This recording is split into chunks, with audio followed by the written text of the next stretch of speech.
Bonjour Edouard Noury. Bonjour. Merci de répondre au micro d'Assurance TV. Vous êtes directeur des activités de détection et de conformité, alors de détection de fraude et de conformité d'ITsoft. Tout à fait, c'est bien ça. Alors, évidemment, la fraude, on le sait, représente un enjeu financier majeur pour les assureurs. Quel est l'état de la fraude dans l'assurance aujourd'hui ?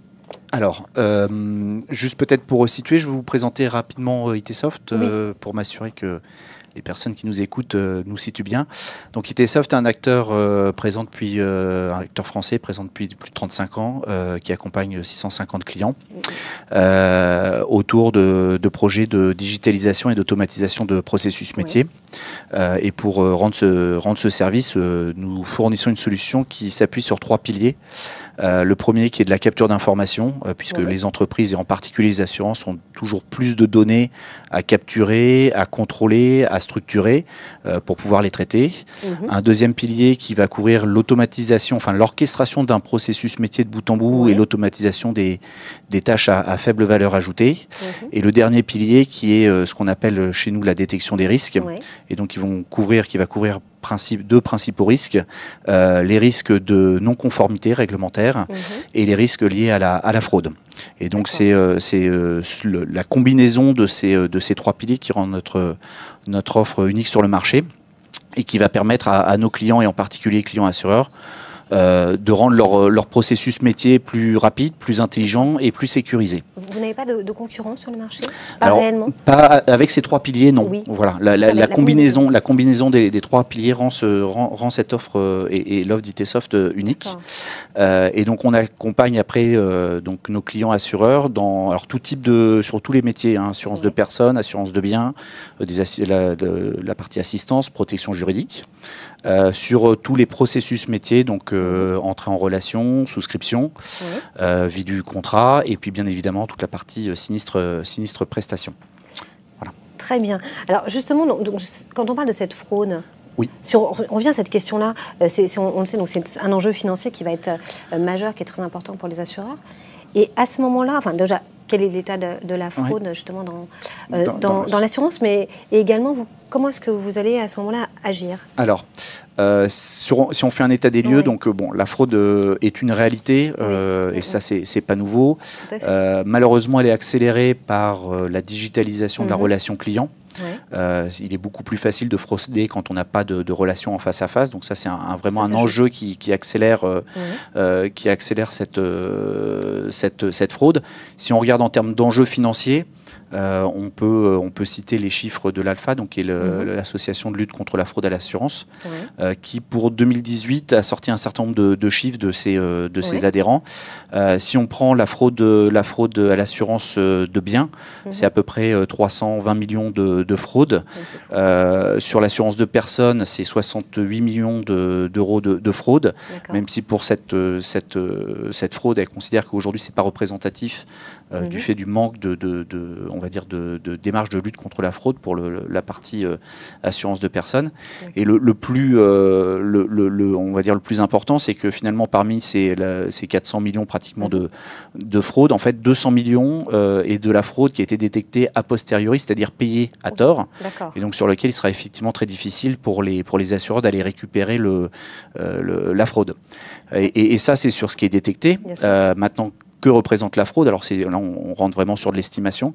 Ce que dit l'ALFA, c'est que sur des chiffres un petit peu, on va dire, conservateurs, si on prend l'assurance de biens, c'est entre 3 et 5% des prestations payées, donc sur 40 milliards. La fraude aujourd'hui serait entre 12 et 20 milliards. Donc on en détecte pratiquement 400, sauf qu'on en a payé 200 sur un potentiel à minima de 12 milliards.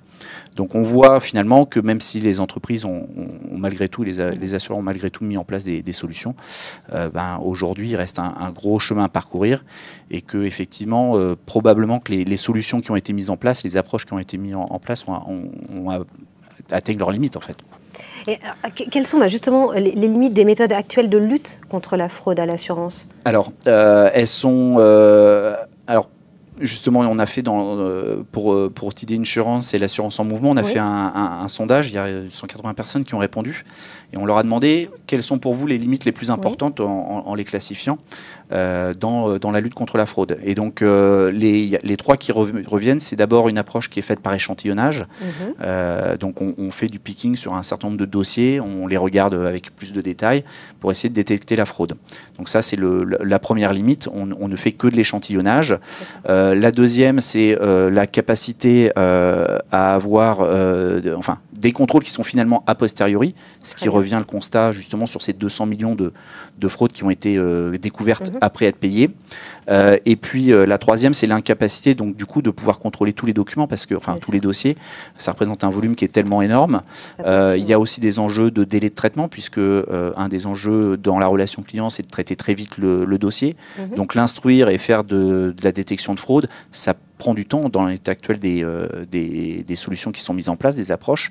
Et donc finalement, on laisse passer parce qu'on a ces enjeux de délai de traitement vis-à-vis des clients.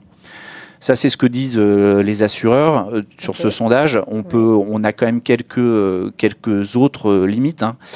Aujourd'hui, les approches sont finalement assez peu. Les processus de lutte contre la fraude sont finalement très peu industrialisés, voire même pas formalisés.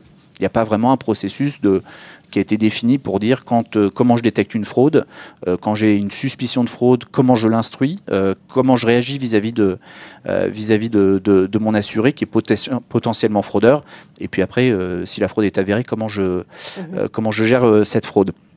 L'autre limite une limite complémentaire, c'est que souvent cette lutte contre la fraude, elle repose sur l'expertise humaine. Un gestionnaire qui va être en mesure, de par son expérience, d'aller identifier des cas de fraude, même si son métier, c'est pas de faire de la lutte contre la fraude, c'est de gérer un dossier. Et donc cette expertise humaine, elle est bien évidemment pas uniforme. Et puis elle est très, très volatile, puisqu'elle repose sur des gestionnaires qui peuvent changer de fonction ou quitter une entreprise. Et donc ça, c'est vraiment un élément important. Suspicion déjà pour avoir une suspicion. Donc ça, c'est plutôt, on va dire, pour les organisations qui ne sont pas forcément très, très matures. Il faut quand même reconnaître que la grande majorité des organisations ont mis en place quand même d'autres approches, en particulier une approche qui est sur l'analyse de la donnée. Donc on va appeler, historiquement c'était via des requêtes, aujourd'hui on utilise via les nouvelles technologies qui apportent beaucoup plus de puissance, on va parler de big data, de big data entre autres. Donc ça c'est des méthodes qui sont, c'est une méthode qui est intéressante, entre autres avec l'arrivée de ces nouvelles technologies qui apportent beaucoup plus de performance. Par contre, elles ont le désavantage de nécessiter d'avoir d'abord de la data de qualité, donc il faut récupérer sa data, la structurer, la mettre en qualité, l'analyser pour identifier des schémas de fraude. Et c'est qu'une fois que vous aurez identifié un schéma de fraude que vous pourrez mettre en place des contrôles. Et donc ça va nécessiter un fort travail d'analyse de la donnée avec des data scientists, donc des compétences qui sont importantes, avec des gestionnaires pour analyser les cas, identifier des schémas de fraude, sachant qu'un schéma de fraude, la durée de vie d'un schéma de fraude, c'est 16 mois. Donc 16 mois, c'est très long. C'est très long pour le fraudeur, tant qu'on ne l'a pas découvert. C'est très long pour l'assureur qui va subir des fraudes. Tant qu'il ne le sait pas, ça va. Mais Mais justement, les solutions d'analyse de data, finalement, ça va être très court pour mettre en place les contrôles. Et enfin, là, donc ça, c'est pour les entreprises les plus matures.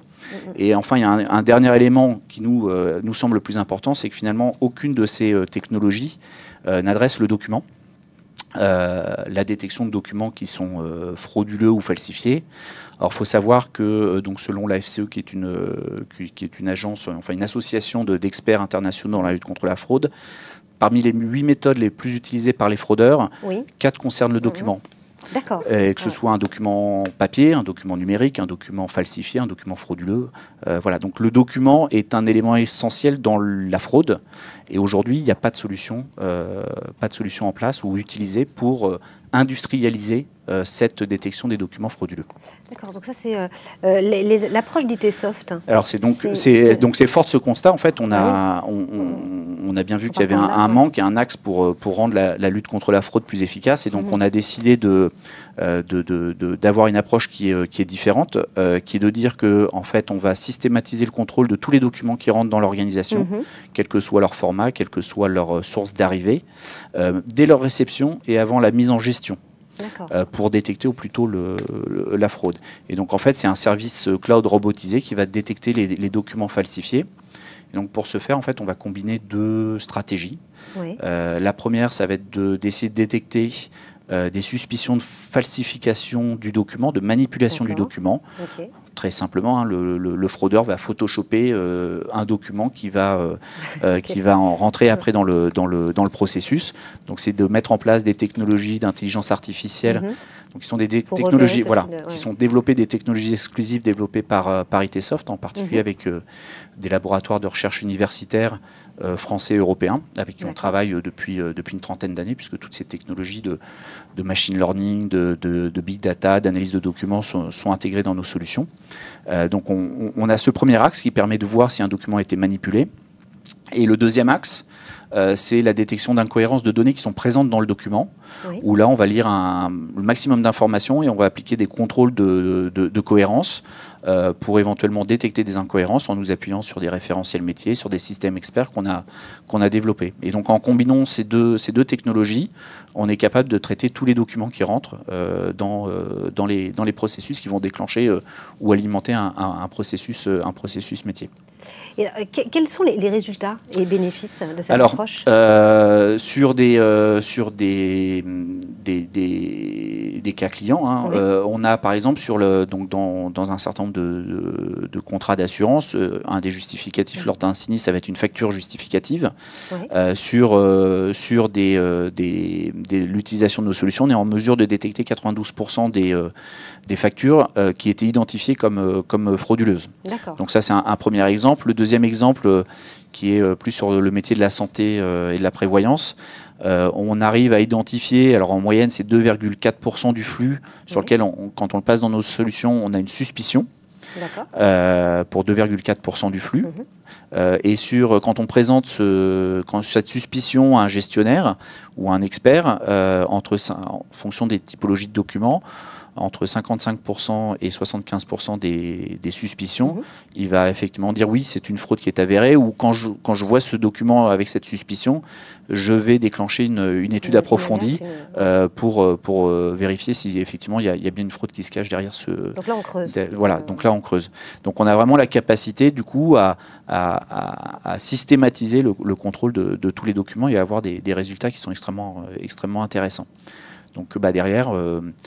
les bénéfices pour l'assureur qui met en place ces solutions-là, c'est vraiment de systématiser tout le contrôle de tous les documents, a priori, c'est-à-dire sans imaginer un schéma de fraude, et dès la réception, de pouvoir rentrer directement dans une utilisation de la solution, parce qu'il n'y a pas besoin d'analyse préalable, un démarrage immédiat, parce que c'est un service qui est fourni cloud et entièrement paramétré, donc une mise en place immédiate et un renforcement immédiat de la stratégie de lutte contre la fraude de l'organisation.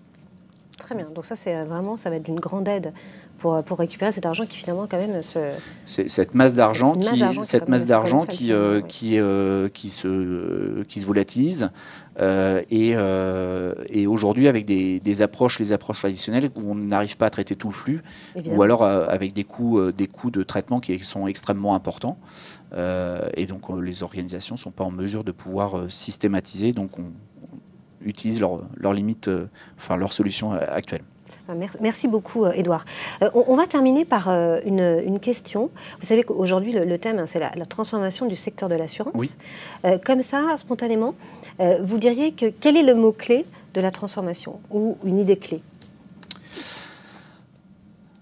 Alors, la transformation, elle est globale. Hein. C'est dans la relation client, c'est dans l'optimisation et l'efficience de l'organisation, c'est dans le développement de nouveaux modèles, Donc un mot-clé, je pense que malgré tout, ça reste autour de la satisfaction du client, parce que le marché se consolide, les offres avec les réglementations sont de plus en plus contraignantes.